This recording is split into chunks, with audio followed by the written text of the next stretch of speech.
Sa video na ito, alamin natin ang totoong buhay ng dating PBA legend na si Benji Paras ngayon. Time naman namimili na ako. I'm satisfied staying home. Si Benji Paras ay isa sa pinakakilalang PBA players sa kasaysayan. Rookie of the Year, Most Valuable Player, kilala bilang Tower of Power. Naglaro sa Shell at San Miguel. Si Benji Paras ay opisyal na nag-retire sa PBA noong 2003. Nasabay sa showbiz. Yung practice namin, 7 ng umaga.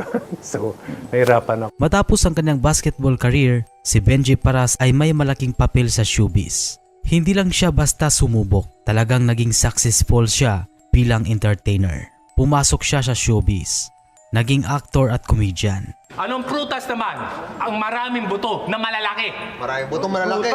Papaya! Lumabas sa mga pelikula at TV shows dahil sa kanyang natural na sense of humor at laki ng katawan. Bagay siya sa comedic at light roles. Tapos, nasanay din naman ako. Nung time na rin natin, dumarating tayo na anong gagawin? Dito nagsimula ang second source of income niya. Ayon sa ilang pagtataya, ang net worth ni Benji Paras ay nasa humigit kumulang $100,000 hanggang sa $1 million. Tinataya ito base sa career niya. When you reach my age, you will feel everything. Masasabi mong hindi siya billionaire pero financially stable at komportable ang buhay. Base sa lifestyle niya, may sariling bahay sa Pilipinas, may maayos at komportable siyang tirahan, hindi mahilig magpakita o sobrang bongga tulad ng iba. Mas pinili niya ang low-key na buhay. May magarang sasakyan. Hindi siya tulad ng ibang celebrities na nagpapakita ng sports car. This is my life.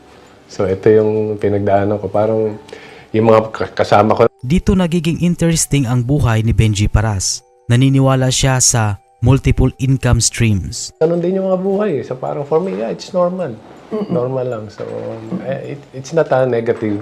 Ibig sabihin, nandyan na ang hosting gigs, acting projects, brand endorsements, event appearances, negosyo o investments, collaboration sa mga events at brands. Hindi siya puro showbiz lang, marunong siyang dumiskarte.